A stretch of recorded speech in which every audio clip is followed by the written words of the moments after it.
बोलिए श्रीमद् भागवत महापुराण की जय। श्री बांके बिहारी लाल की जय। आज का प्रसंग उषा अनिरुद्ध मिलन।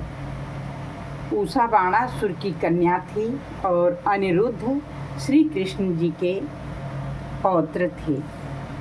तो सुखदेव राजा परीक्षित ने पूछा, महायोग संपन्न मुनीश्वर, मैंने सुना है कि यदुवंश शिरोमणि अनिरुद्ध जी ने बाणासुर की पुत्री उषा से विवाह किया था और इस प्रसंग में भगवान श्री कृष्ण और शंकर जी का बहुत बड़ा घमासान युद्ध हुआ था। आप कृपा करके यह वृतांत विस्तार से सुनाइए।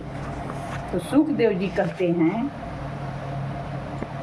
परीक्षित, महात्मा बलि की कथा तो तुम सुन ही चुके हो। उन्होंने वामन रूपधारी भगवान की सारी पृथ्वी का दान कर दिया था।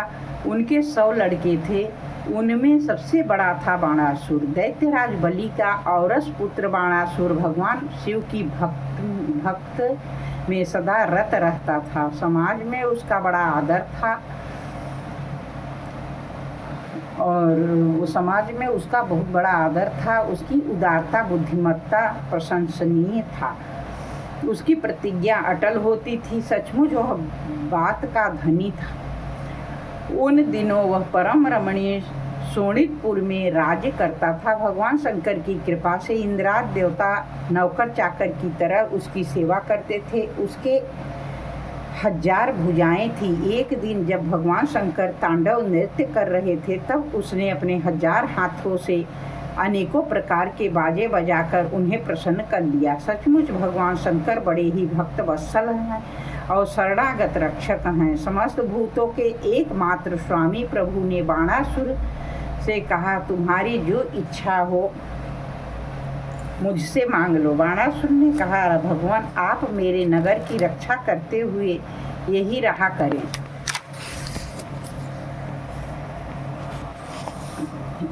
करें। एक दिन बलपूर्वक के घमंड से चूर बाणासुर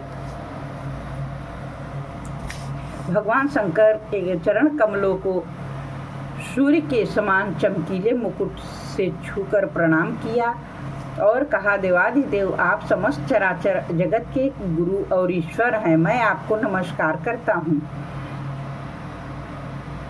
जिन लोगों के मनोरथ अब तक पूरे नहीं हुए हैं, उनको पूर्ण करने के लिए आप कल्प वृक्ष हैं। भगवान आपने मुझे 1000 भुजाएं अब ये भार रूप हो रही है, क्योंकि त्रिलोकी में आपको छोड़कर मुझे अपनी बराबरी का कोई वीर योद्धा ही नहीं मिलता जो मुझसे लड़ सके। आदिदेव, एक बार मेरी बाहों में लड़ने के लिए इतनी खुजलाहट हुई कि मैं दिग्गजों की ओर चला, परंतु वे डर के मारे भाग खड़े हुए। उस समय मार्ग में अपनी बाहों की चोट से मैंने बहुत से पहाड़ों को फोड़ डाला। बाणासुर की ये प्रार्थना सुनकर भगवान शंकर ने तनिक क्रोध से कहा, रे मूढ़, जिस समय तेरी ध्वजा टूटकर गिर जाएगी, उस समय मेरे ही समान योद्धा तुझसे युद्ध करेगा और तेरा घमंड चूर चूर कर देगा।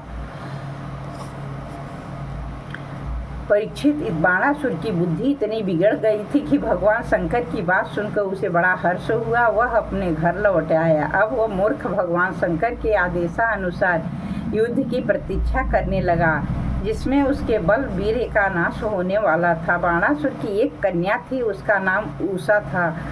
अभी वह कुमारी ही थी। एक दिन स्वप्न में उसने देखा कि परम सुंदर अनिरुद्ध जी के साथ मेरा समागम हो रहा है। आश्चर्य की बात है, अनिरुद्ध जी को तो वो कभी देखी नहीं थी और न ही सुना था। स्वप्न में ही उन्हें देखकर बोल उठी, प्राण प्यारे, तुम कहाँ हो? नींद टूट गई। वह अत्यंत विह्वलता के साथ उठ बैठी। यह देखकर कि मैं सखियों के बीच में हूँ, बहुत ही लज्जित हुई। परीक्षित, बाणासुर के मंत्री का नाम था कुंभांड और उनकी कन्या जिसका नाम चित्रलेखा था। उषा और चित्रलेखा एक दूसरे की सहेलियां थी। चित्रलेखा ने उषा के कौतूहल वश पूछा, सुंदरी राजकुमारी, मैं देखती हूँ कि अभी तक किसी ने तुम्हारा पाणी ग्रहण भी नहीं किया है, और तुम्हारे मनोरथ का क्या स्वरूप है? उषा ने कहा, सखी, मैंने स्वप्न में एक बहुत ही सुंदर नवयुवक को देखा है। उसके शरीर का रंग सांवला सांवला सा है, नेत्र कमल दल के समान, शरीर पर पीला पीला पीताम्बर फहरा रहा, भुजाएं लंबी। वह स्त्रियों का चित्त चुराने वाला है। उसने पहले तो अपने अधरों का मधुर मधु मुझे पिलाया, परंतु मैं उसे अघा कर पी ही नहीं पाई कि मुझे दुख के सागर में डालकर न जाने कहाँ चला गया। मैं तरसती ही रह गई सखी, मैं अपने उसी प्राण बल्लभ को ढूंढ रही हूँ। चित्रलेखा ने कहा, सखी, यदि तुम्हारी चित्त चोर त्रिलोकी में कहीं भी होगा तो उसे पहचान सकोगी। मैं तुम्हारी विरह व्यथा अवश्य शांत करूँगी। मैं चित्र बनाती हूँ, तुम अपने चित्त चोर प्राण बल्लभ को पहचान कर बतला दो, फिर वह चाहे जहाँ होगा मैं उसे ला दूंगी। मनुष्यों में उन्हें विष्णु वंशी वसुदेव जी के पिता सूर्य स्वयं वसुदेव जी की और बलराम जी और भगवान श्री कृष्ण आदि के चित्र बनाए। प्रद्युम्न का चित्र देखते ही प्रद्युम्न का चित्र देखते ही उषा लज्जित हो गई। परीक्षित जब उसने अनिरुद्ध का चित्र देखा तब तो लज्जा के मारे उसका सिर नीचा हो गया। फिर मंद मंद मुस्कुराते हुए उसने कहा, मेरा प्राण बल्लभ यही है।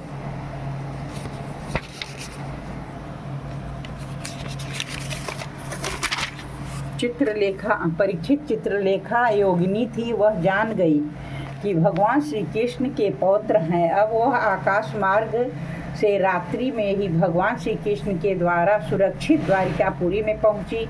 अनिरुद्ध जी को बहुत ही सुंदर पलंग पर सो रहे थे। चित्रलेखा योग सिद्धि के प्रभाव से उठाकर शोणितपुर ले आई।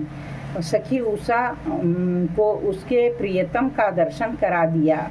अपने परम सुंदर प्राण वल्लभ को पाकर आनंद की अधिकता से उसका मुख कमल प्रफुल्लित हो उठा। अनिरुद्ध जी के साथ अपने महल में विहार करने लगी। परीक्षित उसका अंतःपुर इतना सुरक्षित था कि उसकी ओर कोई पुरुष झांक तक नहीं सकता था। उषा का प्रेम दिन दूना रात चौगुना बढ़ता जा रहा था। वह बहुमूल्य वस्त्र, पुष्पों के हार, इत्र, फुलेल, धूप, दीप, आसन आदि सामग्रियों से, सुमधुर पेय भोज्य पदार्थों से, मनोहर वाणी एवं सेवा शुश्रूषा से अनिरुद्ध जी का बड़ा सत्कार करती। उषा ने अपने प्रेम से उनके मन को अपने वश में कर लिया। अनिरुद्ध जी उस कन्या के अंतःपुर में छिपे रहकर अपने आप को भूल गए। उन्हें इस बात का भी पता न चला कि मुझे यहाँ आए कितने दिन बीत गए। परीक्षित यदु कुमार अनिरुद्ध जी सहवास से उषा का कुंवारपन नष्ट हो चुका था। उसके शरीर पर ऐसे चिन्ह प्रकट हो गए थे जो स्पष्ट इस बात की सूचना दे रहे थे कि जिन्हें किसी प्रकार का छिपाया नहीं जा सकता था। उषा बहुत प्रसन्न भी रहने लगी। पहरेदार ने समझ लिया कि किसी न किसी पुरुष से संबंध अवश्य हो गया है। उन्होंने जाकर बाणासुर से निवेदन किया, राजन, हम लोग आपकी अविवाहिता राजकुमारी का जैसा रंग ढंग देख रहे हैं वह आपके कुल पर बट्टा लगाने वाला है।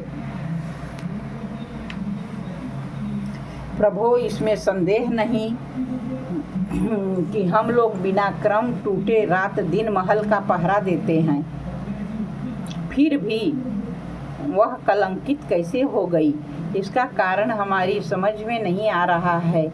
पहरेदारों से यह समाचार सुनकर बाणासुर के हृदय में बड़ी पीड़ा हुई। झटपट उषा के महल में जा धमका। अनिरुद्ध जी को वहां बैठे हुए देखा। अनिरुद्ध स्वयं कामावतार प्रद्युम्न जी के पुत्र थे। त्रिभुवन में उनके जैसा सुंदर कोई नहीं था। सांवला सलोना शरीर, पीताम्बर फहरा हुआ, कमल दल के समान बड़ी बड़ी कोमल आँखें, लंबी लंबी भुजाएं, कपोल पर घुंघराली अलके कुंडलों की झिलमिलाती हुई ज्योति, होठों पर मंद मंद मुस्कान, प्रेम भरी चितवन से मुख की शोभा अनूठी हो रही थी। अनिरुद्ध जी उस समय अपनी सब ओर से सज धज कर बैठी हुई प्रियतमा उषा के साथ पासे खेल रहे थे। उनके गले में बसंती बेला के बहुत सुंदर पुष्पों का हार सुशोभित रहता था। उषा के अंग का संपर्क होने से उनके वक्षस्थल की केसर लगी हुई थी। उन्हें उषा के सामने ही बैठा देखकर बाणासुर विस्मित चकित हो गया। जब अनिरुद्ध जी ने देखा कि बाणासुर बहुत से आक्रमणकारी शस्त्रास्त्र से सज्जित 20 सैनिकों के साथ महलों में घुस आया, तब उन्हें धराशायी कर देने के लिए लोहे का एक भयंकर परिघ लेकर डट गए, मानो स्वयं काल दंड लेकर मृत्यु खड़ा हो। बाणासुर के साथ आए हुए सैनिक उनको पकड़ने के लिए ज्यों ही झपटते त्यों ही उन्हें मार मार कर गिराते जाते, ठीक वैसे ही जैसे सुअरों के दल का नायक कुत्तों को मार डाले। अनिरुद्ध जी की चोट से उन सैनिकों के सिर, भुजा, जंघा आदि अंग टूट फूट गए। बाणासुर ने देखा कि यह तो मेरी सारी सेना के संहार कर रहा है, उन्हें बांध लिया। उषा ने जब सुना कि उनके प्रियतम को बांध लिया गया है, तब वह अत्यंत शोक और विषाद से विह्वल हो गई। उनके नेत्रों से आंसू की धारा बहने लगी, वह रोने लगी। बोलिए श्री कृष्ण कन्हैया लाल की जय।